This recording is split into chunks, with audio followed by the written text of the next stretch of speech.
Good morning, ladies and gentlemen. It's your host, Jayne, here with the recap of Day 3, Week 1, Stage 1 of the Overwatch League.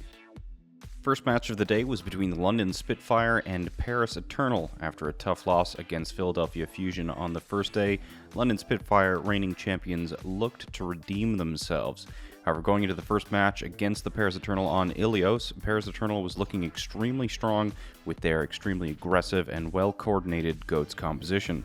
London Spitfire seemed to bring it back on King's Road, thanks very much in part to guard Sombra, who had a fantastic performance. However, that spark of life was not to live very long, as in Volskaya Industries, once again Paris Eternal took the map, and then on Route 66, although they returned with an attempt from guard on the Sombra once more to even up the game and send it to a Game 5, Paris Eternal stopped them short, making the reigning champions of the Overwatch League down 0-2 after the first week of play. This, of course, excited European fans who were again proclaiming the strength of the region at the GOATS composition, as London Spitfire has certainly not looked in top form on the composition or the playstyle. Cruz, in particular, had a standout performance on the Lucio, putting up some insane numbers with his unique and aggressive style on the hero. The second map of the day was between the Washington Justice and the New York Excelsior. And if you missed this match, well, let's just say that you didn't miss much. Wizard certainly is sticking to the storyline of being an anime villain and self-proclaimed genius. However, his so-called genius was certainly not on display during this match. And although a scoreline of 1-3 might make you think that there was some life from this Washington Justice team, certainly it looked more like New York was just having some fun and trying to troll their rather helpless opponents with different variants of the 3 DPS composition on Horizon Lunar Colony. However, immediately after that game, they returned to Rialto in proper form and closed out the series with a nice, quick 1-2 victory. Now, admittedly, a team with both Wizard Young as well as Avala on the coaching staff is certainly going to do better in a situation where they have more stats and more VODs. The start of the season could certainly have gone better. And in order to get a real true gauge of how strong New York Excelsior may be looking, we're going to have to wait till next week, as both the game against Boston and this game against the Washington Justice is really not enough information to accurately judge where New York stands compared to some of the other heavyweights in the league so far. Moving on from that disappointment of a match was the Los Angeles Valiant versus the Hangzhou Spark. Now, this series certainly went the distance, ending up with a Game 5 victory for the Hangzhou Spark. Gushui, No Smite, and IDK all had fantastic performances and really solidified why the Hangzhou Spark had been rumored to be one of the strongest teams, let alone expansion teams, coming into Stage 1 of the Overwatch League. However, despite the high praise in favor of the Hangzhou Spark, this is to say, in no way did the Los Angeles Valiant underperform, Space especially eating a very large number of grabs, as he is known to do. And for fans that may have been disappointed by the quality of Overwatch that was on display during the Washington Justice versus the New York Excelsior match, this match was a much more satisfying experience. To close out the day, the Vancouver Titans took on the Shanghai Dragons. Unfortunately, for those of you who haven't been spoiled yet, spoiler alert, the Shanghai Dragons lost once again and maintained their perfect record of 0-42. The Vancouver Titans, also known as the team formerly known as Runaway, had a great showing in their first match in the Overwatch League. Stitch in particular had some fantastic moments on McCree that are certainly worth your watch, and Bumper was looking great with a confident swagger in his gameplay and some cocky words during an interview. Shanghai, however, wasn't looking as bad as they have in previous iterations of the team. Gregory had some unfortunately rough staggers, however played very well overall, and Gamsu, although struggled on Winston at times, had a good Reinhardt throughout the series. Considering who the Shanghai Dragons went against during their opening map, being 0-2 right now is nothing to be ashamed of. Yesterday's loss against Vancouver Titans, as well as Thursday's loss against the Hangzhou Spark, are just getting two of their harder opponents out of the way early.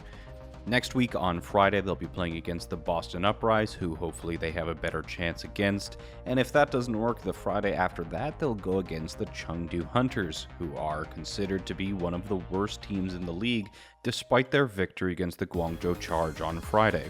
If they aren't able to pull a victory against the Chengdu Hunters and the Boston Uprising, they'll be going against the Dallas Fuel on Saturday, March 2nd. Speaking of the Fuel, today myself and the rest of the Dallas Fuel will be going up against Seoul Dynasty. So while I have to go and prepare for that, I'm going to pass it off to give you a preview of the games that you have to look forward to on day 4 of the first week of the Overwatch League. Our first match of the day will be Houston Outlaws versus the Boston Uprising. Outlaws suffered a nail-biting reverse sweep to Toronto Defiant, which went the full distance on the tiebreaker map as well, ending the series 3-2 Defiant's favour. Lynxer, however, had a standout performance on Widowmaker and hit some mind-bending shots. Alongside Lynxer popping off, the Outlaws were very ready to try things that were not 3-3. There was a fair bit of experimentation, bringing out triple DPS and Maycoms as well. Outlaws' key to success might be having Lynxer and Dante, a new additions to the Outlaws, take control of the game on more unorthodox comps, as they can expect the Uprising to run 3-3. Fusions, a young British player who made his name for himself in EU contenders on British Hurricane, stepped up to the big time last week and faced off against the favourites coming into the season, NYXL, but they still managed to wow everybody. With a fresh face in the main tank role and a strong backbone of Axiom, AimGod and Note, the Uprising will have a good shot at taking down the pre-established roster of Outlaws. Philadelphia Fusion and Atlanta Reign will face off as their second match of the day. The Fusion have already gotten revenge on London Spitfire with their relatively unchanged roster. Now they'll face an expansion team that everybody has high hopes for. Fusion, however, can't get caught off guard by what Reign bring out. Mayhem have already suffered a loss at the hands of Defran's legendary Torbjorn. Fusion have been able to leverage Sado's aggressive Winston play along with Carpe being an exceptional Zarya. Sado's tank play will not go unpunished, however, as we've already seen Reign run multiple comps including solo tank Hammond from Pocopo with aggressive Sombra play from Defran. If both teams will go 3-3, we can expect a bloodbath with high mechanical heroes such as Widowmaker and Tracer.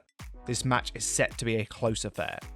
For the third match, we have San Francisco Shock versus the LA Gladiators. The Shock have had a very good start to the 2019 season, picking up a clean 4-0 over the Dallas Fuel. Their stacked roster of DPS players is nothing to scoff at. Not only do they have Architect, but they have added both Striker and Rascal to their roster.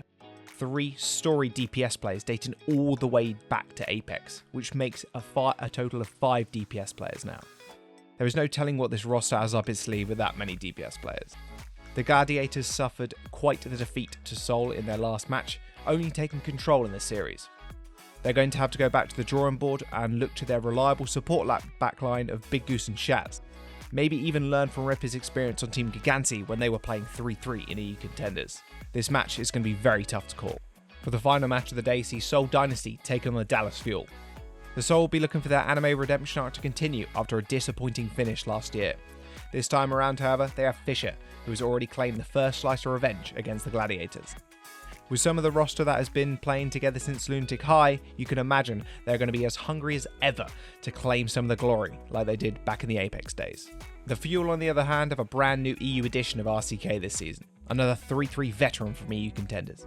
He was known for his diva bombs, so there is no wonder why Fuel want to start him this season. The Fuel have also already flexed a team of flexible DPS talent, fielding 3 on King's Row, and have an additional Sombra threat from AKM. Fuel are going to look to instill confidence in their fans and be the villain in the Seoul Redemption arc. I hope you have all enjoyed this small preview. My name is Jaws, and this is the Elo Hell YouTube channel.